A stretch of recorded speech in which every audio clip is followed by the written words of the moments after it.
नमस्कार दोस्तों, स्वागत है आपके अपनी इस यूट्यूब चैनल पर।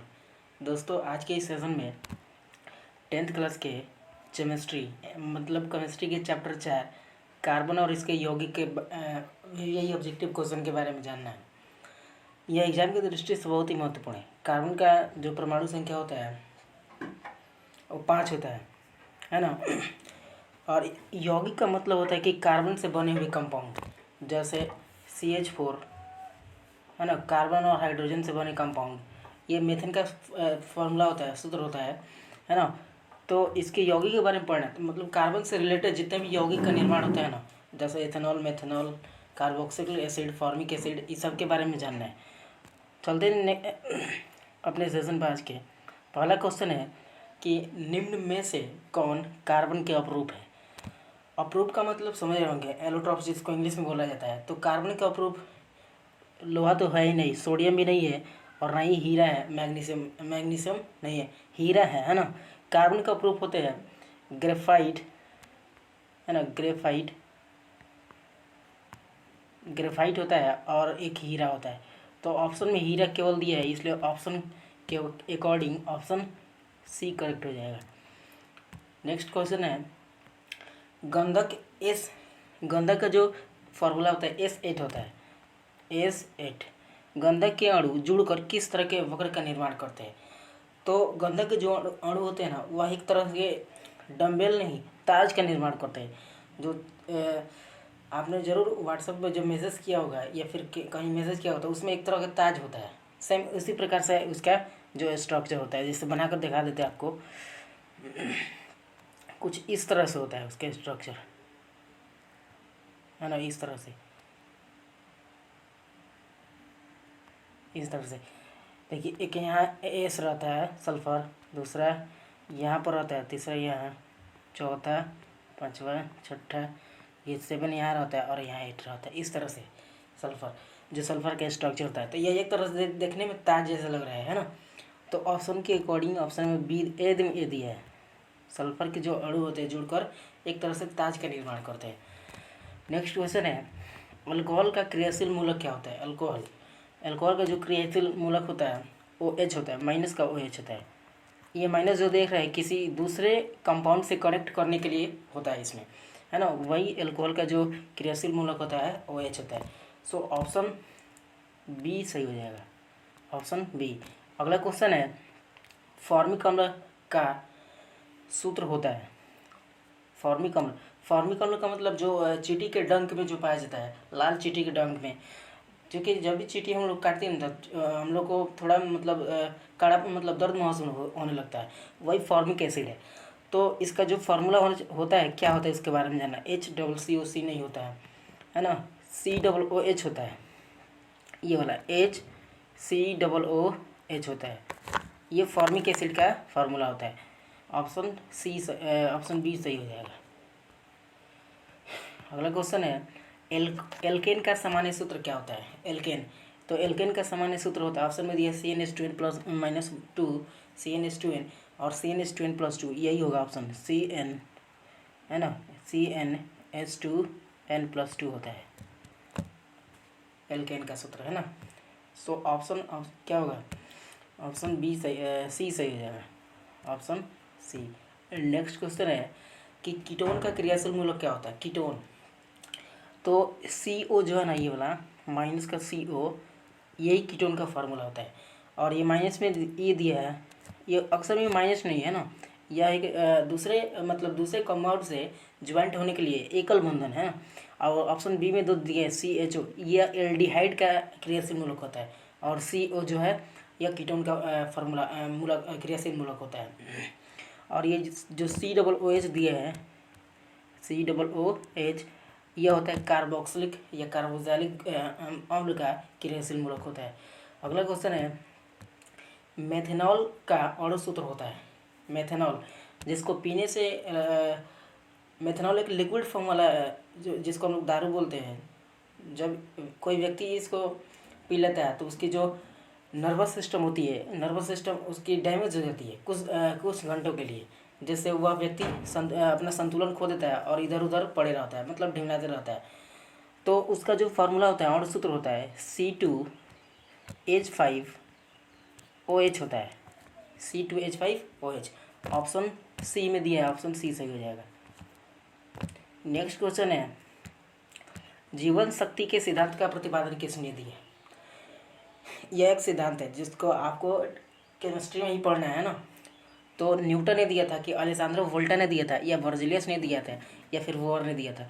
तो जीवन शक्ति का जो सिद्धांत था ना, उसको वर्जिलियस ने ही दिया था, वर्जिलियस।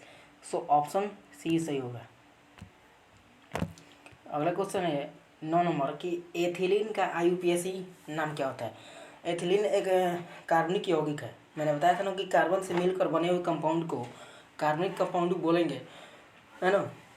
और IUPAC का मतलब जान लीजिए पहले। देखिए IUPAC, इसको शॉर्टकट में बोलते हैं IUPAC। तो आई का फुल फॉर्म होता है इंटरनेशनल यूज यूनियन, पी से प्योर एंड अप्लाइड, सी से केमिस्ट्री होता है। Indian international union pure and applied chemistry होता है ना। तो कह रहा है कि एथिलीन का जो IUPAC नाम होता है क्या होता है बताना है। तो एथीन होता है कि प्रोपीन होता है या मेथेन होता है, या इनमें से कोई नहीं होता। तो एथिलीन का जो IUPAC नाम होता है वह एथीन होता है, ऑप्शन ए। अगला क्वेश्चन है कि कार्बोक्सिलिक अम्ल का क्रियाशील मूलक क्या होता है? अभी मैंने आपको थोड़ी देर पहले बताया था कि कार्बोक्सिलिक ग्रुप का जो कार्बोक्सिलिक अम्ल का जो क्रियाशील मूलक होता है वह सिंगल बॉन्ड COOH होता है, COOH। अगला क्वेश्चन है 11 नंबर की प्रथम कार्बनिक यौगिक यूरिया का संश्लेषण किसने किया था? यूरिया। तो इस प्रथम जो कार्बनिक यौगिक था यूरिया एक प्रथम कार्बनिक यौगिक है जो कार्बन से ही मिलकर बना होता है ना। और इसको जो संश्लेषण का मतलब बनाने वाले जो थे ना वो वर्जिलियस थे, है ना, वर्जिलियस। सो ऑप्शन सी सही हो जाएगा। यदि आप इस चैनल पर नए हैं तो चैनल को सब्सक्राइब करें, वीडियो को लाइक करो, अपने दोस्तों के पास शेयर करें। चलते हैं नेक्स्ट क्वेश्चन पर। 11 नंबर कि एल्डिहाइड श्रेणी के यौगिक में कौन क्रियाशील समूह पाई जाती है? तो शायद इसको भी मैंने बता चुका है पहले, थोड़ी देर पहले, है ना। OH जो होता है यह अल्कोहल का क्रियाशील मूलक होता है।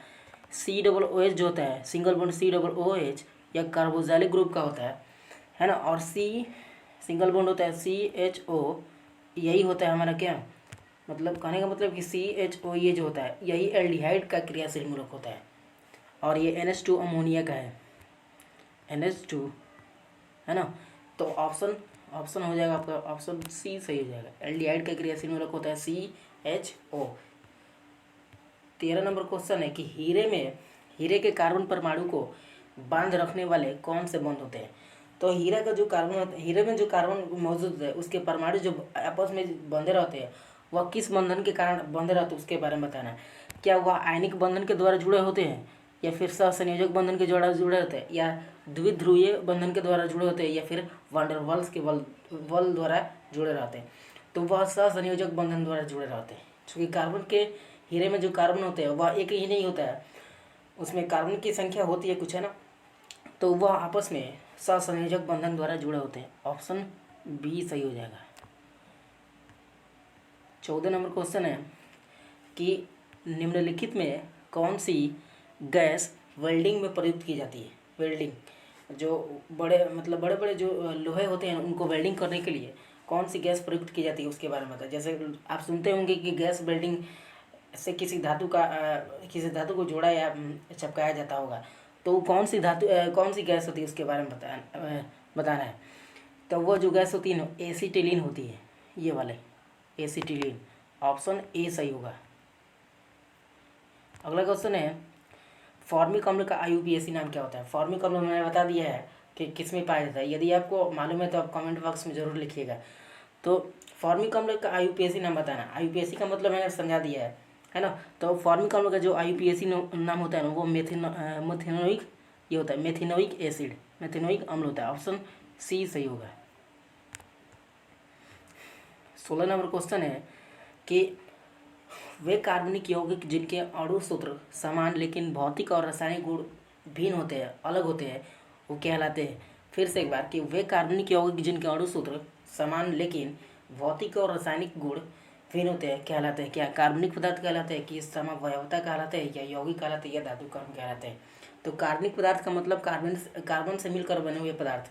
समअवयवता का मतलब होता है कि समअवयवता भी एक कार्बनिक यौगिक ही है ना, लेकिन इसमें ना इसका जो अणु सूत्र होता है समान होता है और इसका भौतिक और रासायनिक गुण भिन्न होता है, इसलिए जो पदार्थ होगा समअवयवता होगा। ऑप्शन बी सही हो जाएगा। और यौगिक का मतलब कि दो या दो से अधिक पदार्थों का मिश्रण निश्चित अनुपात में। धातु कर्म का मतलब कि धातु का निष्कर्षण करके और सस्ते में धातु का निष्कर्षण किसी वजह से कर दिया जाता है, जिसको धातु कर्म बोला जाता है। या इसके पिछले वीडियो में मैंने बता भी रखा है, प्ले लिस्ट में और सबका वीडियो अवेलेबल है, आप जाकर देख सकते हो उसको। चलते नेक्स्ट क्वेश्चन पर। 17 नंबर, निम्न में से कौन योगशील अभिक्रिया प्रदर्शित करता है? योगशील अभिक्रिया तो ये जितने भी है ना एल्कीन एल्केन एल्किल समूह, ये सब के सब क्या योगशील अभिक्रिया प्रदर्शित करते हैं। सो ऑप्शन डी सही हो जाएगा, ऑप्शन डी। 18 नंबर क्वेश्चन है कि बेंजीन में कुल कितने परमाणु होते हैं? तो आप देख सकते हैं कि इसमें C6H6 दिया है, तो 6 यही उनके क्या होते हैं परमाणु होते हैं। तो ऑप्शन के अकॉर्डिंग ऑप्शन सी सही हो जाएगा, 6। यानी बेंजीन में कुल परमाणु की जो संख्या होती है वह 6 होती है। ऑप्शन सी सही होगा। चलते नेक्स्ट क्वेश्चन, और यही लास्ट क्वेश्चन है 19 नंबर। कोयला एक डैश डैश है। कोयला क्या है? डैश डैश है। गैसीय ईंधन है कि प्राकृतिक ईंधन है या मानव निर्मित ईंधन है, या इनमें से कोई नहीं है। तो कोयला जो है ना प्राकृतिक ईंधन है। कोयला ठोस स्टेट पे रहता है, मतलब कहने का मतलब कि ठोस अवस्था में रहता है, तो गैसीय अवस्था में नहीं रहता है। मानव निर्मित ईंधन तो है ही नहीं, क्योंकि कोयला को मनुष्य नहीं बना सकता है, यह अपने से ही तैयार होता है, इसलिए इसको क्या बोलेंगे? प्राकृतिक ईंधन बोलेंगे। ऑप्शन बी सही हो जाएगा। लास्ट क्वेश्चन था, तो लास्ट में यही बोलना चाहूँगा कि यदि आप इस चैनल पर नए हो तो चैनल को सब्सक्राइब करें, वीडियो को लाइक करें। तब तक के लिए बाय।